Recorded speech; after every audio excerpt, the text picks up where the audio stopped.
ಅನೇಕರು ಕೇಳ್ತಾ ಇದ್ರು, ಅಲ್ಲ ಸರ್, ದರ್ಶನ್ ಫೋಟೋ ರಿಲೀಸ್ ಆಯಿತು, ವಿಡಿಯೋ ರಿಲೀಸ್ ಆಯಿತು, ದರ್ಶನ್ ಯಾರ ಜೊತೆ ಕೂತ್ಕೊಂಡಿದ್ದು? ವಿಲ್ಸನ್ ಗಾರ್ಡನ್ ನಾಗ. ಆತನಿಗೆ ಶಿಕ್ಷೆ ಇಲ್ವಾ? ಹಣ್ಣು ತಿಂದವನು ನುಣಿಸ್ಕೊಂಡ, ಸಿಪ್ಪೆ ತಿಂದವನು ಸಿಕ್ಕಾಕೊಂಡ ಅನ್ನೋ ಮಾತು, ಗಾದೆ ಮಾತು ಕೇಳಿರ್ತೀರಿ. ಈಗ ದರ್ಶನ್ ಕೇಸಲ್ಲೂ ಅದೇ ಆಗಿದೆ. ಒಂದು ಫೋಟೋ ಡಿ ಗ್ಯಾಂಗ್ನ ಛಿದ್ರ ಮಾಡಾಕಿದೆ. ಇದಕ್ಕೆಲ್ಲ ಕಾರಣವಾಗಿದ್ದೇ ವಿಲ್ಸನ್ ನಾಗಾನ ಜೊತೆಗಿನ ಫೋಟೋ. ಹಾಗಿದ್ರೆ ವಿಲ್ಸನ್ ಗಾರ್ಡನ್ ನಾಗ ಸೇಫಾ? ಡಿ ಬಾಸ್ ಟೀಮ್ ಛಿದ್ರ ಆಗೋಯ್ತಾ? ಬನ್ನಿ ಇದರ ಬಗ್ಗೆ ಒಂದು ರಿಪೋರ್ಟ್.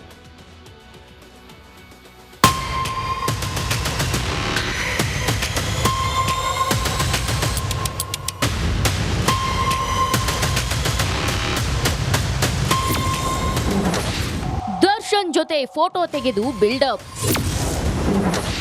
ವಿಲ್ಸನ್ ಗಾರ್ಡನ್ ನಾಗನ ಗ್ಯಾಂಗ್ ಸದ್ಯಕ್ಕಿಲ್ಲ ಶಿಫ್ಟ್. ಬೆಂಗಳೂರು ಪರಪ್ಪನ ಅಗ್ರಹಾರ ಅಂದ್ರೆ ಅದು ವಿಲ್ಸನ್ ಗಾರ್ಡನ್ ನಾಗನದ್ದೇ ಅಡ್ಡ.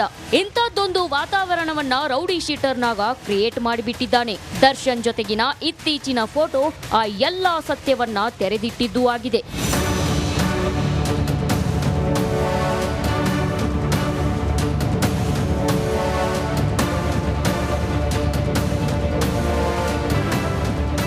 ತನ್ನದಲ್ಲದ ತಪ್ಪಿಗೆ ಜಸ್ಟ್ ಒಂದು ಕಪ್ ಕಾಫಿ, ಒಂದು ಸಿಗರೇಟ್ ಆಸೆಗೆ ಬಿದ್ದ ದರ್ಶನ್ ಬಳ್ಳಾರಿ ಜೈಲಿಗೆ ಶಿಫ್ಟ್ ಆಗ್ಬಿಟ್ಟಿದ್ದಾನೆ. ಆದ್ರೆ ಇಲ್ಲಿ ಟೇಬಲ್ ಹಾಕಿದ್ದ ವಿಲ್ಸನ್ ಗಾರ್ಡನ್ ನಾಗ ಮಾತ್ರ ಇಂದಿಗೂ ಪರಪ್ಪನ ಅಗ್ರಹಾರದಲ್ಲೇ ಠಿಕಾಣಿ ಹೂಡಿದ್ದಾನೆ.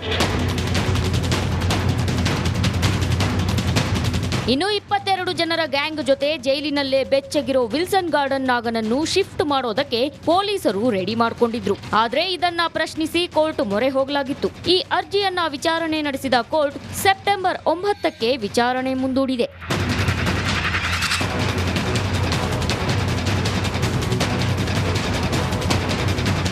ಇನ್ನೊಂದೆಡೆ ವಿಲ್ಸನ್ ಗಾರ್ಡನ್ ನಾಗನ ಶಿಷ್ಯ ವೇಲು, ರೌಡಿ ಶೀಟರ್ ಧರ್ಮ ಸೇರಿ 22 ಜನರನ್ನ ರಾಜ್ಯದ ಬೇರೆ ಬೇರೆ ಜೈಲಿಗೆ ಶಿಫ್ಟ್ ಮಾಡಲು ಸಿದ್ಧತೆ ಮಾಡಿಕೊಳ್ಳಲಾಗಿದೆ. ಕೋರ್ಟ್ ತೀರ್ಪು ಹೊರಬೀಳ್ತಿದ್ದಂತೆ ಪ್ರಕ್ರಿಯೆ ಶುರುವಾಗುತ್ತೆ.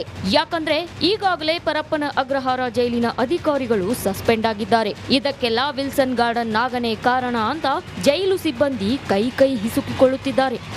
ನವೀನ್ ಶೆಟ್ಟಿ, ಕೆರಾಡಿ, ರಿಪಬ್ಲಿಕ್ ಕನ್ನಡ, ಆನೇಕಲ್. ಅತ್ತಿಗೆಗೆ ಸಮಾಧಾನ ಪಡಿಸೋದಕ್ಕೆ, ಖುಷಿ ಪಡಿಸೋದಕ್ಕೆ ಪವಿತ್ರ ಕಾಲಿಗೆ ಬೀಳುವಂತೆ ರೇಣುಕಾನನ್ನ ಒತ್ತಾಯ ಮಾಡಿದ್ದಾರೆ. ಬೀಳೋ ಕಾಲಿಗೆ ಅಂತೇಳಿ.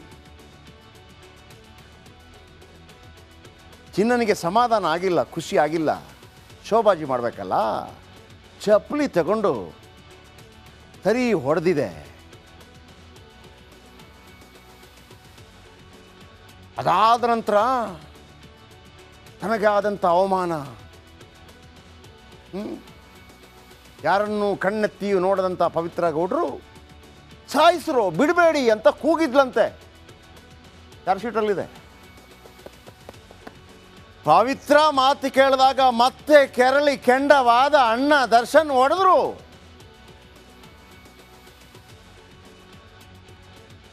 ಅಷ್ಟಾಗುವಾಗ ಅಣ್ಣನಿಗೆ ಕೋಪ ಬಂದಿದೆ, ಅತ್ತಿಗೆ ಕೋಪ ಬಂದಿದೆ. ಸುತ್ತಮುತ್ತ ಇರುವಂಥ ಮೈದುನರು ನಂದೆಲ್ಲಿಡ್ಲಿ ಅಂತೇಳಿ ಅವರು ಶುರು ಮಾಡಿಕೊಂಡ್ರು.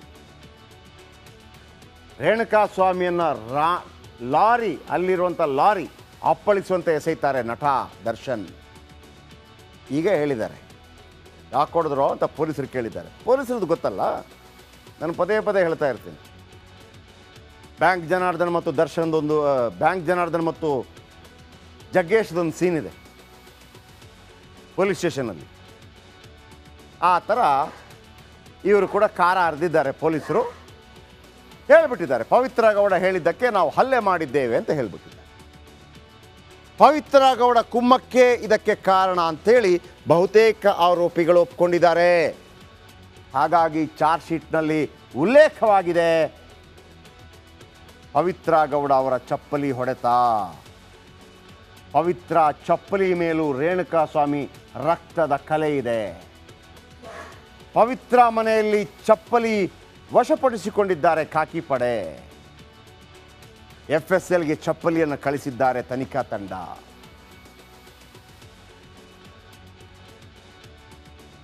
ಒಂದು ಚಪ್ಪಲಿ ಪವಿತ್ರ ಗೌಡ ವಿರುದ್ಧ ಪ್ರಬಲ ಸಾಕ್ಷಿ ಆಗಲಿದೆ. ಅದಕ್ಕೆ ಹೇಳೋದು, ಚಪ್ಪಲಿಯನ್ನು ಎಲ್ಲಿ ಬಿಡಬೇಕು ಅಲ್ಲೇ ಬಿಡಬೇಕು. ಚಪ್ಪಲಿಯನ್ನು ಎಲ್ಲಿ ಬಿಡಬೇಕು ಅಲ್ಲೇ ಬಿಡಬೇಕು. ಇವತ್ತು ಚಪ್ಪಲಿ ಜೀವನವನ್ನೇ ಹಾಳು ಮಾಡುವ ಸಾಧ್ಯತೆ ಇದೆ. ಹಾಗಾಗಿ ಕೊಲ್ರು, ಬಿಡಬೇಡ್ರು, ಕಿಲ್ ಹಿಮ್ ಅಂತ ಹೇಳಿದ ಕಾರಣಕ್ಕಾಗಿ ಪವಿತ್ರ ಗೌಡ ನಂಬರ್ 1 A1 ಆಗಿ ಉಳಿದುಕೊಂಡಿದ್ದಾರೆ. ದರ್ಶನ್ A2. ಗೊತ್ತಾಯ್ತಲ್ಲ? ಈಕೆ ಮನಸ್ಸು ಮಾಡಿದ್ದಿದ್ರೆ ಇವತ್ತು ದರ್ಶನ್ ಆ್ಯಂಡ್ ಟೀಮ್ಗೆ ಇಂಥ ಪರಿಸ್ಥಿತಿ ಬರ್ತಾ ಇರಲಿಲ್ಲ, ಒಂದು ಕೊಲೆ ಆಗ್ತಾ ಇರಲಿಲ್ಲ. ಎಸ್, ಹೆಚ್ಚು ದಿನ ಏನು ಬೇಕಾಗಿಲ್ಲ.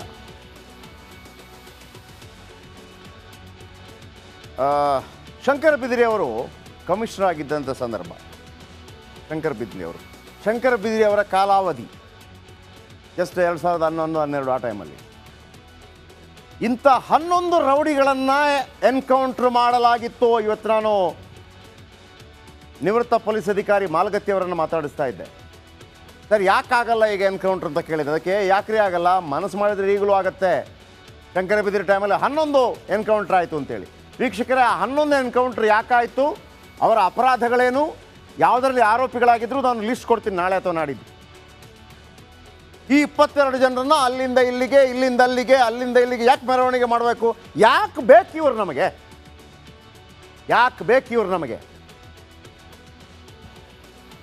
DIG ಆಗೋದು, ಪೊಲೀಸ್ ಅಧೀಕ್ಷಕರಾಗೋದು, ಆ ನಕ್ಕ ಪಿಚ್ಚಗಳ ಮುಂದೆ ಪೊಲೀಸ್ ಅಧಿಕಾರಿಗಳು ಕಾನೂನು ಕೈಕಟ್ಟಿ ಕುತ್ಕೋಬೇಕಾ? ಆಂಟಿ ಸೋಷಿಯಲ್ ಎಲಿಮೆಂಟ್ಸ್ಗಳ ಮುಂದೆ ಕಾನೂನು ಕೈಕಟ್ಟಿ ಕುತ್ಕೋಬೇಕಾ?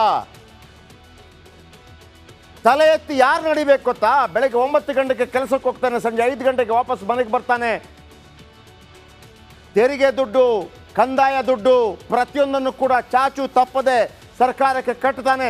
ಆತ ತಲೆ ಎತ್ತಿ ಓಡಾಡಬೇಕು, ಆತನಿಗೆ ಮರ್ಯಾದೆ ಸಿಗಬೇಕು. ಇಂಥ ಕಾಂಜಿ ಪಿಂಜಿಗಳಿಗಲ್ಲ. ಯಾರ್ಯಾರ ದುಡ್ಡು ಹೊಡೆದು, ಯಾರ್ಯಾರ ದುಡ್ಡನ್ನು ಡಕಾಯಿತಿ ಮಾಡಿ, ಕೊಲೆ, ಸುಲಿಗೆ, ರೇಪ್ ಮಾಡಿ ಬದುಕೋರಿಗೆ ಯಾಕ್ರಿ ಮರ್ಯಾದೆ ಕೊಡಬೇಕು? ಒಬ್ಬ ಸಾಮಾನ್ಯ ರಿಕ್ಷಾ ಡ್ರೈವರೇ ಆಗಿರಲಿ, ಮಾನ ಮರ್ಯಾದೆಯಿಂದ ಬದುಕ್ತಾರಲ್ವಾ? ಯಾವುದೋ ಒಂದು ಆಕ್ಸಿಡೆಂಟ್ ಆದರೆ ಯಾವುದೋ ಒಂದು ಬಾಡಿಗೆ ತಗೊಳ್ಳದೆ ಹಾಸ್ಪಿಟಲ್ಗೆ ತಂದಾಕ್ತಾರಲ್ವ ಮಾನವೀಯತೆಯಿಂದ? ಅವರು ತಲೆ ಎತ್ತಿ ನಡಿಬೇಕು. ಆ ರಿಕ್ಷಾ ಡ್ರೈವರ್ ಇರ್ಬೋದು, ಕೂಲಿ ಕಾರ್ಮಿಕ ಇರ್ಬೋದು, ಡಾಕ್ಟರ್ ಇರ್ಬೋದು, ಇಂಜಿನಿಯರ್ ಇರ್ಬೋದು, ಕೆಲಸ ಮಾಡೋನು ಇರ್ಬೋದು, ಬಿಸ್ನೆಸ್ ಮ್ಯಾನ್ ಇರ್ಬೋದು, ಯಾರು ನಿಯತ್ತಾಗಿ ಪ್ರಾಮಾಣಿಕವಾಗಿ ಕೆಲಸ ಮಾಡ್ತಾರೋ, ಈ ದೇಶದ ನಾಗರಿಕ ಪ್ರಜೆಯಾಗಿದ್ದಾರೋ ಅವ ತಲೆ ಎತ್ತಿ ಓಡಾಡಬೇಕ್ರಿ. ಯಾರ್ಯಾರ್ದನ್ನು ಲೂಟಿ ಮಾಡೋದು, ಯಾರ್ಯಾರನ್ನು ಕೊಲೆ ಮಾಡೋದು, ಯಾರ್ಯಾರನ್ನು ರೇಪ್ ಮಾಡೋದು, ಡಕಾಯಿತಿ ಮಾಡೋದು, ಚೈನ್ ಸ್ನ್ಯಾಚಿಂಗ್ ಮಾಡೋದು, ಇಂಥವ್ರಿಗೆ ತಲೆ ಎತ್ತಿ ಮರ್ಯಾದೆ ಕೊಡಬೇಕಾ? ಯಾಕಿಂಥವ್ರು ಬೇಕು? ಯಾಕೆ ಇವ್ರನ್ನ ಆ ಕಡೆ ಈ ಕಡೆ ಪೊಲೀಸ್ ಸ್ಟೇಷನ್, ಜೈಲಿಂದ ಜೈಲಿಗೆ? ಶಂಕರ ಬಿದಿರಿ ಟೈಮಲ್ಲಿ 11 ಜನ ಆರೋಪಿಗಳು ಅಥವಾ ಅಪರಾಧಿಗಳು ಎನ್ಕೌಂಟ್ರಲ್ಲಿ ಸತ್ತೋದ್ರು ಅಂತಂದರೆ ಈಗ ಯಾಕಾಗಲ್ಲ? ಆ 11 ಜನ ಯಾಕೆ, ಹೆಂಗಾದರೂ ಹೇಳ್ತೀನಿ ಸ್ಟೋರಿ.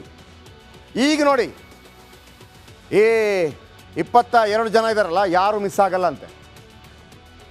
CCTV ದೃಶ್ಯಗಳ ಜೊತೆ ಆರೋಪಿಗಳ ಫೋಟೋ ಮ್ಯಾಚ್ ಆಗಿದೆ. ಆ ಫೋಟೋದಲ್ಲಿರೋರು ಕಣ್ಣಿನ ಶೇಪ್, ಬಣ್ಣ, ಕಣ್ಣುಗಳ ನಡುವಿನ ಅಂತರ ಮ್ಯಾಚ್ ಆಗಿದೆ. ಕೊಲೆ ಆರೋಪಿಗಳ ದೇಹದ ಶೇಪ್, ಬಾಯಿ, ತುಟಿ, ಮೂಗಿನ ಶೇಪ್ ಹೋಲಿಸಿದಾಗ ಎಲ್ಲವೂ ಹೊಂದಾಣಿಕೆಯಾಗಿದೆ. ಕೋರ್ಟ್ನಲ್ಲಿ ಎಡಿಟೆಡ್ ಅಲ್ಲ ಅನ್ನೋದು ದೃಢ ಆಗುತ್ತೆ. ದೃಶ್ಯದಲ್ಲಿ ಇರುವುದು ಇದೇ ವ್ಯಕ್ತಿ ಅನ್ನೋದು ದೃಢ ಆಗುತ್ತೆ. ಇದೇ ವಿಚಾರ ಬಲವಾದ ಸಾಕ್ಷಿಯಾಗಿ ಪರಿಗಣನೆ ಆಗುತ್ತೆ. ಸೊ ಹಾಗಾಗಿ ಯಾರು ಮಿಸ್ ಆಗಲ್ಲ. That's it.